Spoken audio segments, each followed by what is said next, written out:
continuar con nuestras clases.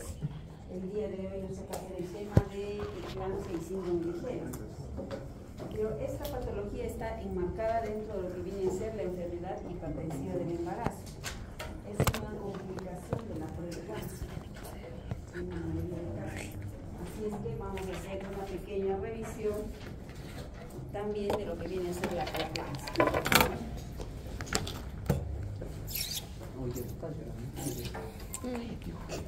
Entonces, saben que la preeclampsia es una de las causas de mortalidad, está dentro de las dos primeras causas, ¿cierto? Eso hemos visto la vez pasada. Están entre lo que es la hemorragia y la preeclampsia.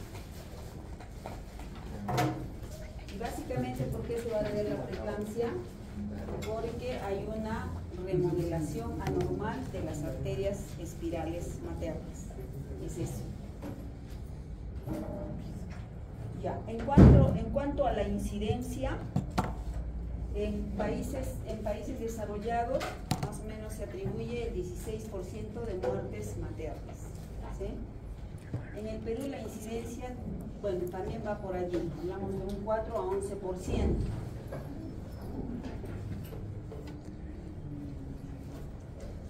Entonces, el origen de esta enfermedad va a estar casi al comienzo del embarazo, estamos hablando de la semana 10, 12, 14, 16, donde se dan las oleadas del tejido trofoblástico con invasión hacia las arterias espirales.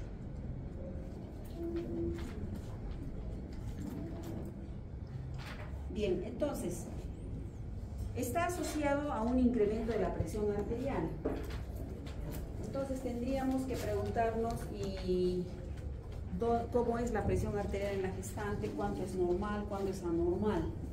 Y lo que tenemos que saber, de acuerdo a la evolución dentro de las 40 semanas de embarazo, en el segundo trimestre, que aproximadamente correspondería entre las 16 y 24 semanas, es donde tenemos una presión arterial basal la más baja de todo el embarazo. ¿Ya? Entonces, como ven aquí, tenemos dos pacientes, la de azul y la de rojo. Y en estos dos casos, lo que vemos es que la mayoría o la gran mayoría de pacientes, su presión arterial va a oscilar entre el percentil 5 y 50, o sea, como que en 20 más o menos. No va a subir mucho. Pero hay un grupo pequeño que a partir de las 32 semanas y más a partir de las 37 semanas eleva la presión, pero sigue siendo normal, pero la eleva. Entonces, en este grupo es donde se va a presentar mayormente la preeclampsia.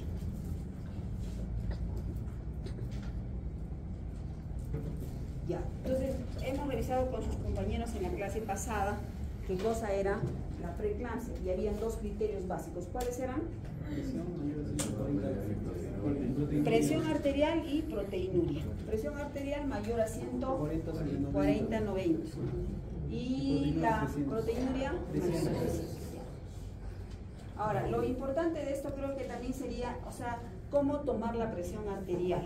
Y allí tienen que tomar en cuenta que ustedes toman una presión arterial sistólica, o sea, la máxima y también la mínima. La mínima debiera de corresponder a la fase 5 de Korokov. ¿Se acuerdan que hay 5 fases? ¿Recuerdan eso en la toma de la presión arterial? ¿Sí? Entonces, a veces uno escucha y está escuchando el cuarto ruido y no el quinto. Entonces, ahí hay que afinar el oído, ¿sí? Para tomar una correcta presión y decir, bueno, sí está con la presión de tal valor. Dentro de los factores de riesgo, básicamente va a ser la exposición a las vellosidades, ¿sí?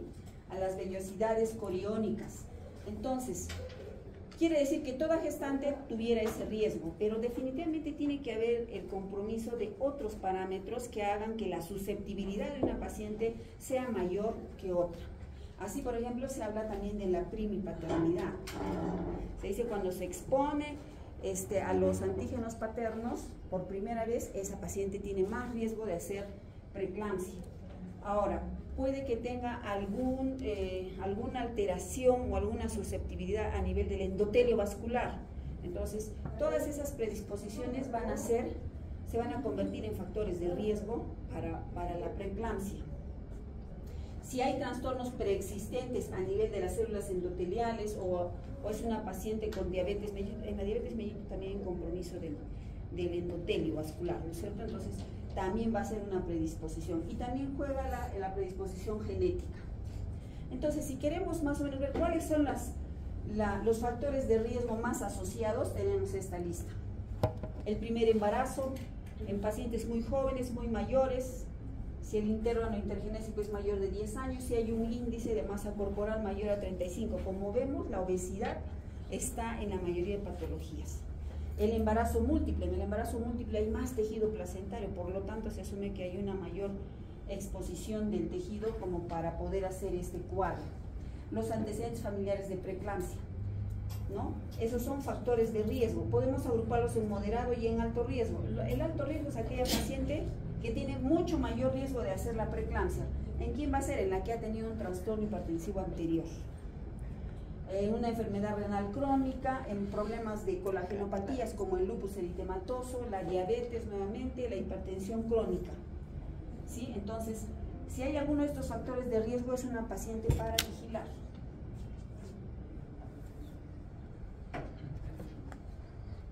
Entonces, en cuanto a la etiopatogenia, nuevamente les repito, la invasión trofoblástica anormal de los vasos uterinos. ¿Ya? También juega el factor inmunológico, lo que les decía de la primipaternidad, ¿sí? Puede ser también una mala adaptación de la madre a los cambios cardiovasculares inflamatorios que ocasiona el mismo embarazo normal y los factores genéticos. Entonces, normalmente, la invasión citotrofoblástica, recuerdan, entre la semana 8-12 y el segundo a partir de las 16 semanas. Entonces, aquí tenemos el vaso sanguíneo. Normalmente las células trofoblásticas tienen que invadir la arteria espiral y en la preeclampsia, así en forma gráfica, pues no la invaden, ¿no? Entonces se queda con su muscular el vaso sanguíneo y por lo tanto va a tener una fuerza contráctil mayor y por lo tanto va a desencadenar en una presión alta. Si queremos explicarlo desde el punto de vista qué cambios hay en el laboratorio, luego qué cambios hay en cuanto a lo que vienen a ser los síntomas, pues nos basamos en este gráfico, ¿ya? Y partiríamos por decir finalmente que esos cambios, esa remodelación inadecuada de los vasos sanguíneos va a llevar a una isquemia uteroplacentaria, ¿sí? Esta isquemia uteroplacentaria va a desencadenar una serie de cambios, ¿no? Por ejemplo, va a incrementar la xantinoxidasa, va a haber una mayor hiperlipidemia con una deportación de las células trofoblásticas y esto se va a dar en un daño generalizado del endotelio, ¿sí? Este daño del endotelio, finalmente, ¿qué va a producirse? Va a producir un mayor tono vascular, va a haber a nivel de hígado una necrosis hepatocelular y también a nivel del capilar, o sea, va a ser mucho más permeable. Entonces, si todos estos cambios se dan, si aumenta la permeabilidad capilar, va a haber una fuga de líquidos, ¿no? Líquidos, proteínas al intersticio, y eso clínicamente se va a expresar en un edema generalizado, ¿sí? Ahora, si tenemos una necrosis hepatocelular, entonces allí clínicamente lo que va a haber es un dolor en el epigastrio o en el hipocondrio derecho, va a haber vómitos, y si es que aumenta la resistencia vascular, pues vamos a llevar finalmente a una hipertensión arterial, ¿sí? La isquemia uteroplacentaria también va a desencadenar va a tener repercusión en el feto. ¿Cuál es? Pues el feto no va a desarrollar adecuadamente.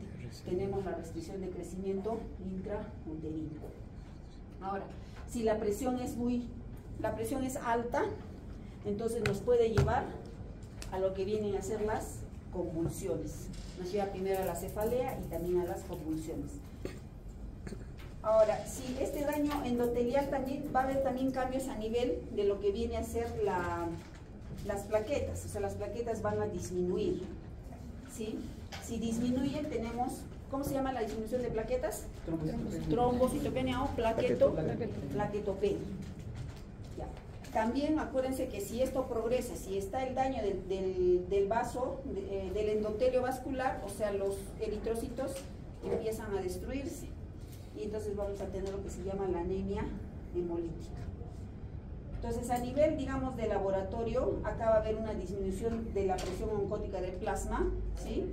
Va a haber una anemia hemolítica y vamos a tener la presencia de proteinuria. Entonces, esos son los cambios a nivel de laboratorio. Además de eso, también vamos a tener, por esta necrosis hepatocelular, el incremento de las enzimas hepáticas y el ácido úrico sérico incrementado.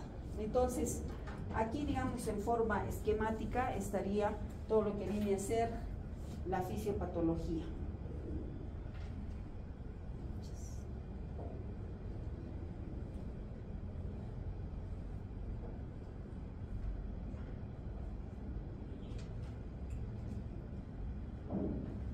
Bien, entonces en la clasificación de los trastornos hipertensivos del embarazo, acuérdense que primero está la hipertensión gestacional. Después tenemos las dos preeclampsias, la preeclampsia sin criterios de severidad y la preeclampsia con criterios de severidad. Esos son, digamos, los principales cuadros. Además de ello podemos tener la hipertensión crónica. Si a la hipertensión crónica se agrega preeclampsia, tenemos la preeclampsia sobreagregada a la hipertensión crónica. Se describe otros tipos de preeclampsia, la preeclampsia delta y la preeclampsia atípica. Esto no es lo más general, ¿no? Sino de aquí hacia acá, hacia este lado, es lo que ocurre generalmente. Entonces, para que vean nomás qué cosa es la hipertensión delta o la preeclampsia atípica. Vamos a revisar esta, ya la preeclampsia atípica. La preeclampsia atípica, como su nombre lo dice, o sea, va a presentarse de forma incompleta en relación a lo que viene a ser las características que normalmente o semiológicamente nos da, y esto lo menciona Sibay, sí lo menciona de cómo propone, ¿no?, este término para quienes correspondería.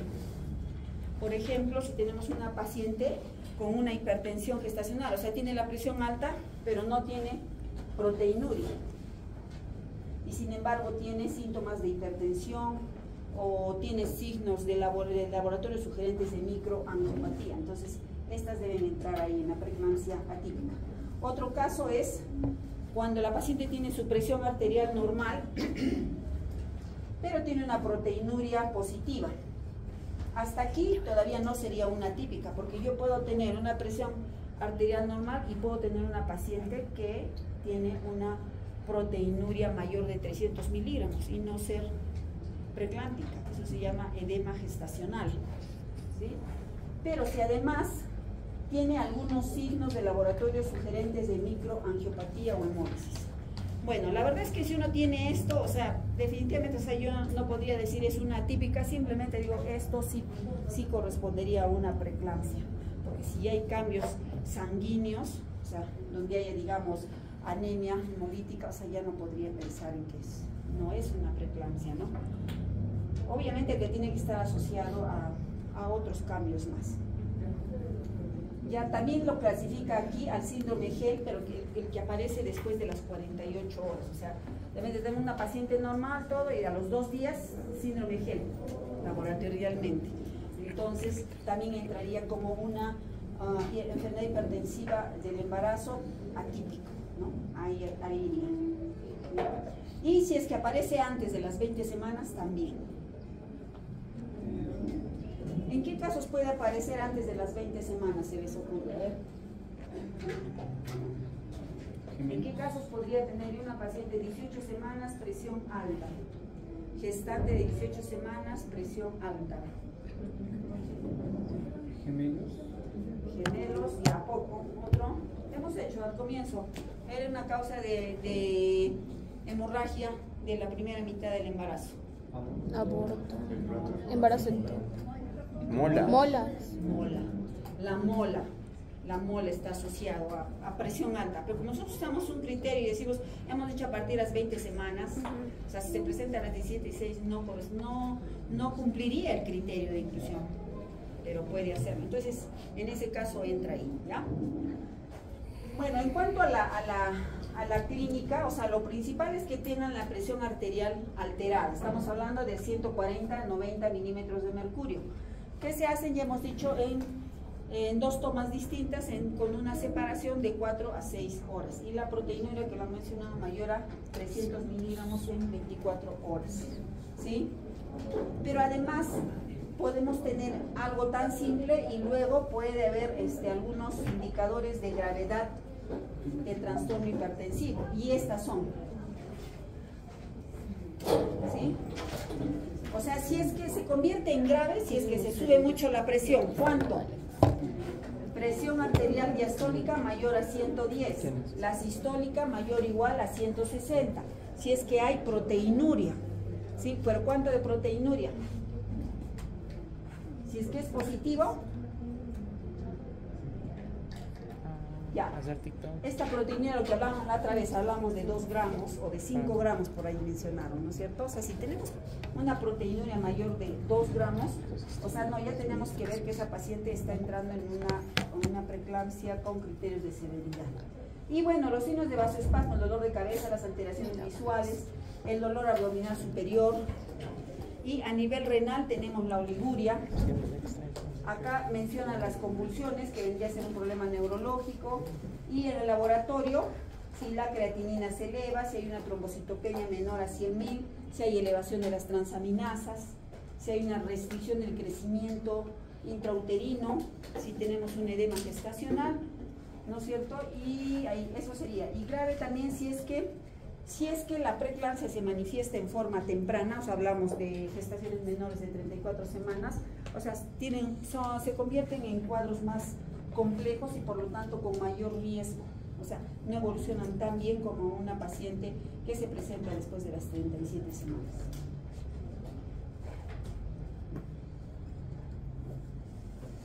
Ya, entonces, en la preeclampsia, presión arterial alta y la proteinuria. Entonces, de la proteinuria, ¿qué hay que ver? La proteinuria la podemos medir en 24 horas, la podemos medir a través de una tira reactiva y lo podemos medir a través del ácido sulfasalicílico. ¿Sí? Esas son las 3 formas que tenemos. Cuando usamos la tira reactiva que van a ver en las emergencias, o sea, usamos una tira, lo colocamos en la orina y ahí tiene el colorímetro, o sea, tiene para medir a través del color, uno va viendo ahí y va cuantificando si corresponde a una cruz, 2 cruces o 3 cruces. Se dice teóricamente que si tiene 2 cruces o más, hablamos de una proteinuria positiva, ¿ya? O sea que si tuviéramos una cruz aquí, ¿no sería preeclampsia? Si tienes una proteinuria para medir en tira reactiva y tienes solo una cruz, yo diría, ¿no es preeclampsia? No. ¿O diría, sí es preeclampsia? No, tendría la sospecha. La sospecha. No podría ser. ¿Ya? La sospecha. Pero si tuviera en la muestra y veo 2 cruces, sí, tendría una alta posibilidad. En los centros de salud tienen las tiras y a veces nos mandan con 2 o 3 cruces. Y cuando hacemos la proteinuria a veces no sale, o sea, sale negativo, sale menos de 300 miligramos en 24 horas. Entonces, ¿qué está pasando? Lo que pasa es que no tiene una sensibilidad y especificidad de 100%, ¿no? La que mejor dato nos da es la proteinuria de 24 horas. ¿Ya? Bueno, y entonces, cuando tenemos una gestante en la cual sospechamos de la preeclampsia, le hacemos la batería, ¿sí? Donde está consignado el hemograma, el perfil de coagulación, la ecografía Doppler para ver el bienestar del feto, y en algunas pacientes, no en todas, o sea, sobre todo en las pacientes que tienen menos de 34 semanas, o sea, cuando se presenta la preeclampsia en forma temprana, hay que pensar en otros problemas que pudieran estar asociados, como el síndrome de fosfolípidos. Entonces, allí recomiendan tomar una prueba o hacer la investigación de si hay o no este cuadro. Entonces, luego vemos si estamos frente a una preeclampsia severa. En los hospitales contamos con la unidad de cuidados intensivos, tenemos que trabajar junto con ellos. ¿Ya? Si no fuera una preeclampsia severa, entonces el manejo va a ser, si es una preeclampsia leve, puede ser de manejo no necesariamente hospitalizada, puede ser también ambulatoriamente con controles periódicos cada 2 o cada 3 días. ¿Ya? Lo que tenemos que ver, si estamos frente a una preeclampsia severa, es si tenemos complicaciones o no. Si tenemos las complicaciones maternas, o sea, trabajamos mucho con esto de las claves. Hay una clave azul, la clave roja y la clave amarilla. La roja es para las hemorragias. Ya en este caso se activa la clave azul. Y lo más importante, ¿cuál es el tratamiento de la preeclampsia? El desembarazo, porque el embarazo es el que está causando el problema, entonces hay que desembarazar. Obviamente que va a haber ciertas condiciones. Si yo estoy en una gestación menor de 34 semanas, ¿la desembarazo rápido, sí o no? No. Maduración. No, tendríamos que hacer maduración pulmonar fetal. Pero acuérdense que sobre la maduración pulmonar fetal está el estado de la paciente. O sea, si yo tengo una paciente estable, entonces yo podría hacer un monitoreo y esperar. Pero si yo no tengo una paciente estable o veo que está complicando, o sea, no puedo esperar. Entonces, en el manejo general, recuerden, lo más importante es estabilizar a la paciente. Siempre importante darle una hidratación adecuada. Hay que monitorear la presión arterial, los exámenes de severidad, del perfil de severidad que se le pide, y monitoreamos también al feto. Eso sería, digamos, en resumidas cuentas, ¿no? Entonces, cuando hablamos nosotros de preeclampsia y edad gestacional, nos tenemos que ver, lo tenemos que ponernos. ¿Estamos frente a una mayor de 37 semanas o menor de 37? Si estamos en una que está más de 37 semanas, no lo pensamos, así estemos en una hipertensión gestacional o estemos en una preeclampsia sin criterios de severidad, culminación del embarazo. Esa es la recomendación, terminar el embarazo. En menos de 37 semanas, bueno, dependerá del caso, vamos a hospitalizarla o vamos a hacer un manejo ambulatorio continuo, ¿no? Dependiendo si estamos frente a una preeclampsia sin criterios de severidad básicamente. Y si estamos menos de 34 semanas, la maduración pulmonar fetal, ¿no?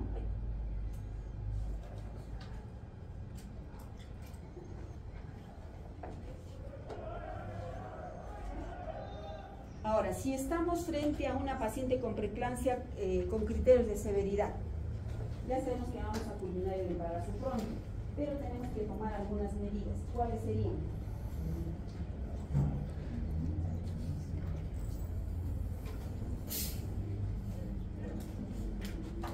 Lo que hemos mencionado, ¿no es cierto? La hospitalizamos, hacemos un monitoreo del feto y hacemos la maduración pulmonar fetal si es menos de 34 semanas. Pero como es con criterios de severidad, ¿cuál es el riesgo? El riesgo es que presente convulsión. Por lo tanto, se utiliza un anticonvulsivante en forma profiláctica. ¿Ya? Y ahí utilizamos el sulfato de magnesio. ¿Ya? Entonces, siempre nosotros al pensar en culminar el embarazo tenemos que fijarnos en la edad gestacional. Incluso si es más de 34 semanas, comprobamos que hay maduración pulmonar fetal, también igual podemos culminar el embarazo. En las gestaciones menores usamos la maduración pulmonar fetal. Tenemos que evidenciar si la preeclampsia severa tiene daño de un órgano blanco, ¿sí? Si en hipertensión severa no controlada, puede requerir, digamos, el uso ya de nifedipino. Cuando estamos frente a una preeclampsia severa, requerimos el uso de nifedipino. ¿Y cómo lo administramos? Lo administramos 10 miligramos vía oral. Podemos repetir esto cada 15 o cada 20 minutos. Siempre tenemos que tener cuidado en que la paciente esté hidratada. Entonces, cuando hacemos este manejo, a la par está con una solución de cloruro de sodio, ¿sí? Y vamos dando cada 20 minutos hasta lograr que la paciente baje su presión. Ahora, si la paciente tiene persistencia en los signos premonitorios, o sea, y estamos frente a una preeclampsia severa, lo que les mencionaba, o sea, el sulfato de magnesio. Y lo que tenemos que ver es que no hay alteración del bienestar fetal, tener cuidado con la eclampsia, ¿no? Y generalmente, ¿qué lapso de tiempo tenemos para estabilizar a la paciente? Puede ser un lapso de 6 horas, 8 horas, pero es importante la primera hora, los primeros 60 minutos, ¿no?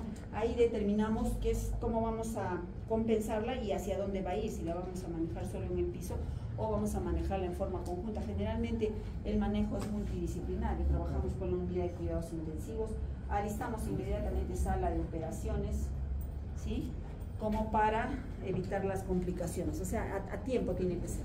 Bueno, ¿y qué medicamentos utilizamos? La vez pasada también ya mencionamos, usamos el nifedipino, alfa-metildopa y el sulfato de magnesio. ¿Sí? El nifedipino, ¿qué es? Es un bloqueador de los canales de calcio, ¿sí? Por lo tanto va a disminuir el calcio. La dosis que hemos dicho es 10 miligramos, podemos repetir en 20 minutos, se puede dar entre 3 a 5 dosis. ¿Sí? La alfa-metildopa, ¿qué cosa es? Es un antagonista, como está escrito ahí, es un antagonista adrenérgico de acción central, ¿sí? Entonces, este medicamento, el alfa-metildopa, va a actuar por estimulación de los receptores alfa-2 centrales. Y la dosis, ahí la tienen, es 1 gramo cada 12 horas vía oral. No utilizamos, la vez pasada preguntaron por allá, no utilizamos los ECAs. ¿Qué cosa es ECA? Inhibidores de la enzima convertidora de angiotensina. Angiotensina, ¿no? Inhibidor de la enzima angiotensina, sí. Luego tenemos aquí el sulfato de magnesio. El sulfato de magnesio es antagónico al ion calcio. Entonces, su función va a ser disminuir la excitabilidad neuronal, ¿no es cierto? Y la transmisión neuromuscular. Entonces, va a estabilizar la membrana y por lo tanto no va a haber las convulsiones. ¿Cómo administramos el sulfato de magnesio? Ahí está, administramos 4 gramos como dosis de ataque y luego a 1 gramo por hora. Preparamos una solución de las varias que hay, si preparan en 1000 o preparan en 500. La unidad de cuidados intensivos trata de preparar en menos volumen, o sea, lo puede preparar en la mitad. Nosotros preparamos en 1 litro. En 1 litro colocamos 5 ampollas, porque cada ampolla de sulfato de magnesio viene de 2 gramos, entonces colocamos 5 ampollas. Pero eso lo pueden convertir y simplemente preparar en menos volumen. Y lo pasan a través de una bomba de infusión. ¿Hasta cuánto tiempo? Utilizamos 24 horas después del parto. Tenemos que tener cuidado, sí, cuidado con los signos de hipermagnesemia, ¿sí? Para suspender el tratamiento. Entonces, allí por eso ponemos monitoreo de sulfato de magnesio. ¿Qué vigilamos primero? Vigilamos que los reflejos sociotendinosos no estén abolidos, ¿sí? Después vigilamos que la frecuencia cardíaca, la frecuencia respiratoria esté por encima de 14, ¿no? De 14 respiraciones por minuto. Y vigilamos que la diuresis se mantenga con un flujo más o menos de 30 mililitros por hora en promedio.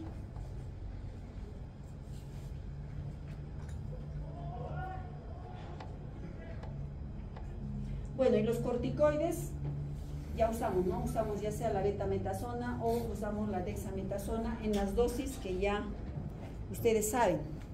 ¿Cuánto es la dosis de dexametasona? 6 miligramos cada 12 por 2 días. Ya, ¿y de betametasona? Por 12 cada 24. Cada 24. O sea, una sola dosis por día, pero por 2 días, ya. Eso usamos. Bueno, lo que se ha visto es si se puede prevenir de alguna forma la preeclampsia. ¿Se podrá prevenir? No, ¿Se podrá detectar en forma temprana y prevenir?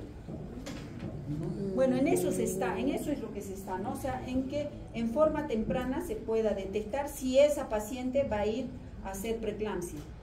Y para eso existen los predictores, que hacen una combinación de la medición, ya sea de la flujometría Doppler con marcadores bioquímicos, ¿sí? Como para ver si una paciente qué tanto riesgo tiene para hacer preeclampsia. Y si esta paciente tiene mayor riesgo, entonces ¿puedo administrar alguna medicación que pudiera ayudar? Sí. ¿Cuál es? ¿Cuál es esa medicación? Es aspirina y calcio. Básicamente la aspirina, ¿ya? Entonces, para eso se hacen estos marcadores, ¿no? Entonces, en los marcadores biofísicos tenemos la flujometría Doppler de la arteria uterina, que se hace entre las 11 y 13 semanas. En marcadores bioquímicos tenemos el factor de crecimiento vascular endotelial, el factor de crecimiento placentario, la relación, ¿alguien sabe qué significa esto? SSLT, ¿no? ¿Quién? Creo que sí he escuchado por ahí. Eso, la tirosina quinasa, muy bien. La tirosina quinasa, ¿no es cierto? Esta relación versus este factor de crecimiento placentario cuando la tirosina quinasa, o sea, esta está muy alta. Este es un factor antiangiogénico y este es un factor angiogénico, o sea, el factor de crecimiento placentario va a promover, en otras palabras, la vasodilatación del vaso. Y la tirosina quinasa lo que va a promover es que el vaso se contraiga. Entonces, si esta relación está muy alta a favor de la tirosina quinasa, entonces esa paciente tiene más riesgo de hacer preeclampsia. ¿Ya? Eso es lo que se trata de medir, o sea, en forma temprana. Bueno, entonces en la prevención lo que se puede utilizar son las dosis bajas de aspirina, que van entre 85 a 100 miligramos por día, y el calcio, que pueda ir entre 1 a 1 gramo a 1,5 gramos. ¿Ya? Bien, ¿y qué complicaciones tiene la preeclampsia? Esto que les mencionaba, el síndrome GEL, ¿sí? Puede producir la eclampsia misma, ¿sí? Y otros cuadros que también podría producir sería la coagulación intravascular diseminada, puede producir una hemorragia cerebral, porque si hay plaquetopenia, por ejemplo, tienes más, y presión alta, o sea, tienes más riesgo de hacer esto. También puede ocasionar a nivel de riñón la insuficiencia renal aguda, a nivel de pulmón el edema agudo de pulmón, y en el hígado, o sea, puede ser parte del síndrome GEL, pero también hay otra patología muy grave que se puede presentar, que viene a ser la rotura uterina. O sea, cuando hay un daño a nivel de hay una necrosis hepatocelular, ¿sí? Allí puede haber también rompimiento de los vasos y puede haber se va a extravasar ahí, ¿no es cierto?, la sangre, y va a formar un hematoma, eso se llama el hematoma subcapsular. Cuando ocurre eso es catastrófico, porque la paciente se muere de inmediato. En el Hospital Lorena sí se ha presentado alguna vez estos casos. Hay una paciente que tenía 37 semanas y estaba catalogada como preeclampsia severa. Ella mencionaba que tenía epigastralgia y había dolor en el hipocondrio derecho.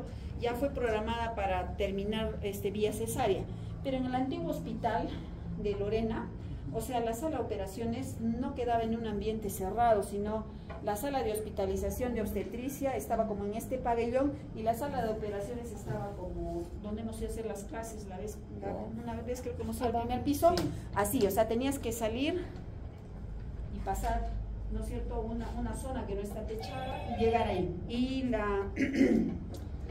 la parte del piso no era uniforme, ¿ya? O sea, no estaba muy bien conservado, entonces la camilla se mueve, ¿no? Entonces, pero así, se iba y se llevaba a la paciente. Cuando se llevó a la paciente, llegó a sala de operaciones, y en la sala de operaciones se chocó, y no se explicaban por qué. Entonces, se entró rápido a operar, y cuando se entró a operar, lo que se vio es que el hígado se había roto. Entonces había un sangrado masivo. Inmediatamente se le hizo taponamiento hepático, ¿sí?, el packing famoso, y se cerró. Después, a los 3 días, se retiró el packing. Esa paciente se salvó, pero se salvó porque ese episodio se presentó ya en sala de operaciones. Porque si esto se presenta en su casa, por ejemplo, ella no llega. Ya, sí. Entonces, eso está dentro de las complicaciones. Bueno, entonces, ¿qué es el síndrome GEL? ¿Sí? Ya está acá, ¿no? La hemólisis microangiopática, elevación de las enzimas hepáticas y el conteo plaquetario disminuido. Creo que eso ya se lo han grabado. Ya. Bueno, antes, la clasificación antigua hablaba de gel completo, gel incompleto. Ustedes tienen que aprender que hay un gel, ¿ya?, y que está basado en estos tres valores. Puede que no estén los 3 alterados, o sea, puede que, digamos, haya la anemia y haya la plaquetopenia. ¿Eso es gel? Sí es gel. Puede que las enzimas hepáticas estén elevadas y haya plaquetopenia. Difícil que no haya anemia, pero pudiera ser, también sigue siendo gel. Entonces, las plaquetas que estén por debajo de 100.000, o sea, nosotros sospechamos más en el síndrome GEL, pero para comprobar, ¿qué tendríamos que hacer? Comprobar que hay una anemia microangiopática. ¿Y para eso qué examen pedimos? Es lo que hemos hablado. Frotis. Frotis. Un frotis periférico para poder ver los esquistocitos. ¿Ya? En cuanto al cuadro clínico, o sea, un síndrome GEL, hay un porcentaje que puede cursar con sintomatología, pero también hay otro que no cursa con sintomatología. O sea, ya nosotros la vemos a la paciente y de repente ves que tiene petequias o tiene quimosis y ves, su presión también está normal, pero dices, hay petequias, está embarazada, ¿qué es esto? ¿Eso puede ser preeclampsia o no? Si tiene la presión normal. Hemos hablado de las atípicas. O sea, siempre hay que sospechar en una mujer embarazada la preeclampsia. O sea, hay que tener presente eso. Ya, porque solo si sospechamos vamos a poder llegar al diagnóstico oportunamente. Porque si no, o sea, se nos va a pasar. ¿Ya? Bueno, entonces, ¿qué caracteriza al síndrome GEL? Generalmente van a ser muy similares a los síntomas de la preeclampsia. Entonces, podemos tener cefaleas, sí, en 1/3 de casos. Luego, podemos tener la presión elevada, no en todas, no todos los que el 80% pueden hacer, no, algunos dicen 60%. De 60 a 80% puede está asociado a presión alta, pero el otro grupo no tiene presión alta. ¿Ya? Y luego tenemos entonces la cefalea, la visión borrosa. Si es que hay trastornos si hay plaquetopenia, se va a presentar esto que viene a ser la hematuria. ¿Sí? Si hay un dolor epigástrico, puede haber lo que es la náusea, el vómito. Y puede ser pacientes que vienen al hospital y miramos que están totalmente edematizadas. Entonces, haciendo unidad clínica yo tengo que sospechar, pero básicamente si yo sospecho pido los exámenes de laboratorio, si la clínica no está muy clara, y con eso nos vamos a ayudar para el síndrome GEL, porque no tenemos otra forma de detectar la plaquetopenia, a no ser que ya venga con sus equimosis, pero las pacientes no van a venir todas con equimosis. ¿Sí? Ahora, hay que hacer la diferenciación entre el síndrome GEL y otras patologías. ¿Quiénes pueden ser? Está involucrado el hígado graso, puede estar la púrpura trombótica trombocitopénica, el síndrome urémico hemolítico y esta colagenopatía, el lupus eritematoso sistémico. ¿Sí? Entre todos ellos hay que hacer una diferenciación. Entonces, digamos que la presión va a estar elevada en el GEL, hasta en el 85% puede estar elevado. En los demás puede estar elevado, sí, puede estar elevado. Entonces no puede ser solo que yo por presión alta sospeche, sino que por la frecuencia de presentación, la primera posibilidad tengo que pensar que es una complicación de la preeclampsia, pero no necesariamente se va a tratar de preeclampsia. La proteinuria está presente en el síndrome GEL, sí, no en la totalidad, pero está presente. En el hígado graso 30 a 50%. En lo que viene a ser la púrpura, ahí no vamos a tener proteínas, sino vamos a tener hematuria. ¿Sí? En cuanto a la anemia hemolítica, en el GEL va a estar presente. En lo demás, observen, aquí es poco frecuente. En la púrpura la anemia sí puede estar asociado, en el síndrome urémico hemolítico también, pero en el lupus no. Esta enzima, la lactato deshidrogenasa, está bien elevado en el síndrome GEL, ¿sí? Aquí está, ¿eh? Está bien elevado.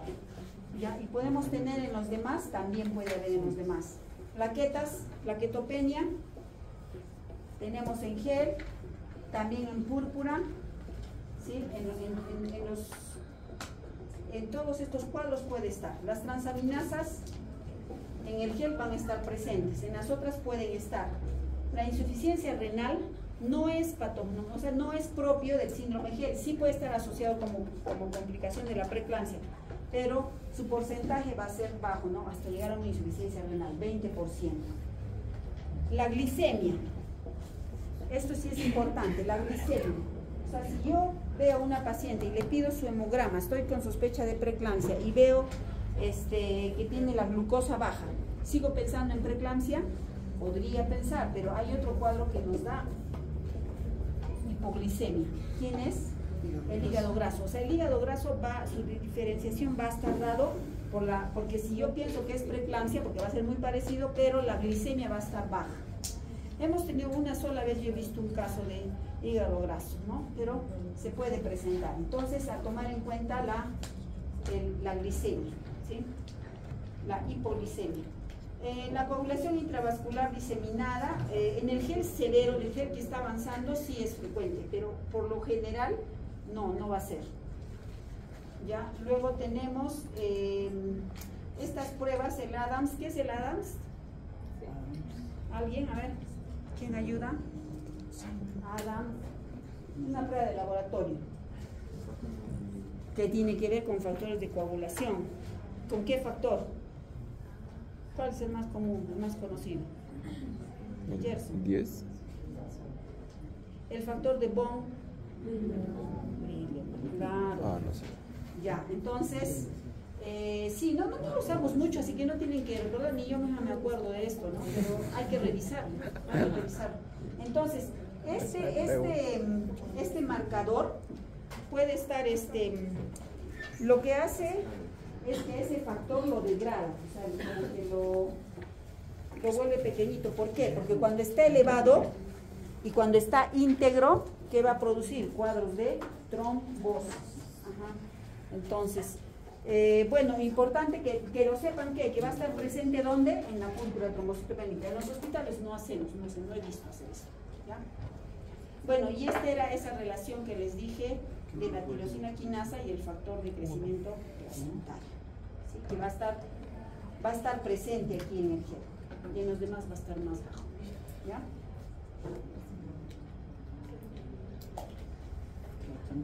Bien, entonces, ¿qué hacemos en cuanto al manejo en el síndrome? Ya tenemos el diagnóstico, es una paciente que tiene síndrome GEL. ¿Qué hacemos?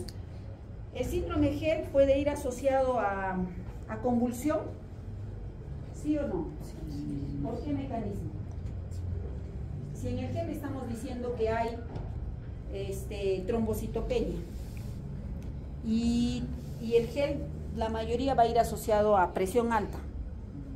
Entonces tienes dos factores por los cuales esa paciente puede convulsionar. Por lo tanto, o sea, sí o sí debemos administrar el sulfato de magnesio a las dosis que hemos hablado, ¿ya? Y luego de eso, o sea, se maneja, si tiene la presión alta, damos antihipertensivos. Bueno, si es una gestación pretérmino, daremos el madurador pulmonar, su primera dosis, pero igual vamos a tener que terminar el embarazo. Y el tratamiento principal del síndrome GEL, ¿cuál será? Terminar el embarazo. Así de simple. Sacar. Así de simples.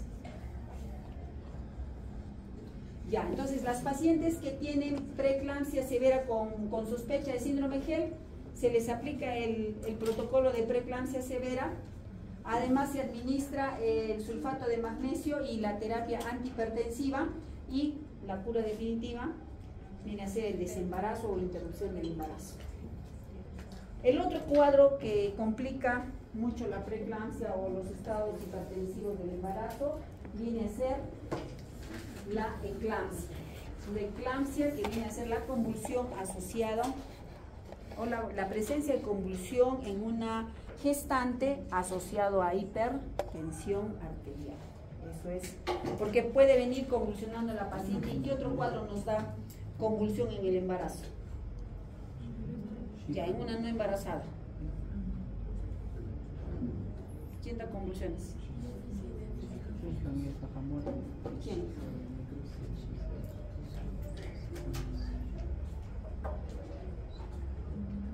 Convulsión, ya, cualquier paciente. ¿Hipoglicemia? La hipoglicemia marcada puede dar, ya. Neurocisticercosis también puede dar. Otro. ¿Ah? ¿Dónde damos fenitoína? Sí, en convulsión. ¿Cómo se llama? No.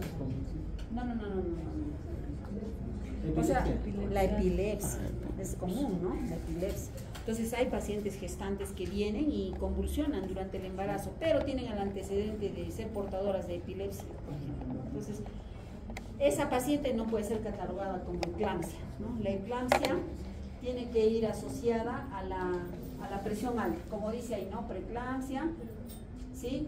más una convulsión. ¿De qué tipo? La convulsión generalmente es así, esa característica tiene.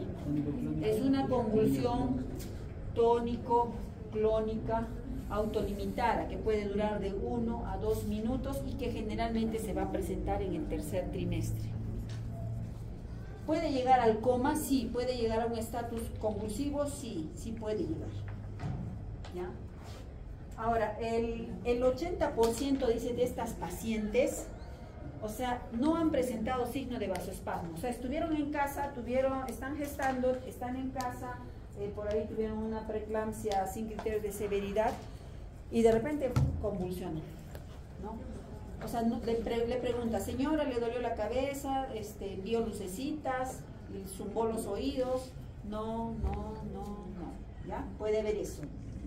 Entonces, 20% no tienen tampoco hipertensión arterial. ¿Qué quiere decir? Que de frente se han ido a convulsionar. Con ese tipo de pacientes, o sea, uno va a tener la duda si se trata de una preeclámptica o es que es otro tipo de convulsión. Pero generalmente, ya hemos tenido algunos casos, entonces en esas pacientes, o sea, tú intervienes, digamos, terminas con el embarazo y finalmente después en los días se expresa, o sea, sube como que la presión arterial. Entonces, ¿qué decimos? O es que no detectamos o es que se presentó tardíamente. Lo más probable es que no se detectó la presión arterial alta, ¿ya? Bueno, ¿y cómo hacemos el manejo? El manejo también igual, el anticonvulsivante por elección que se utiliza es el sulfato de magnesio, no es la fenitoína, es el sulfato de magnesio y la dosis es la misma que hemos mencionado, que son 4 gramos, que lo podemos dar en bolo, lo puedes pasar hasta en 20 minutos o en bolo y luego hacemos una dosis de mantenimiento que va a ser de 1 a 2 gramos en una infusión continua, ¿ya?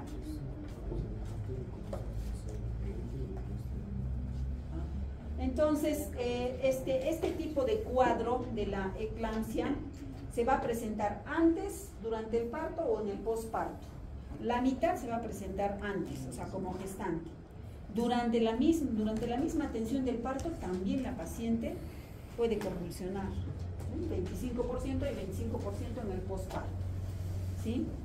Entonces, es importante poderlas detectar y manejar oportunamente a estas pacientes, ya que ya es una complicación definitivamente, ¿no?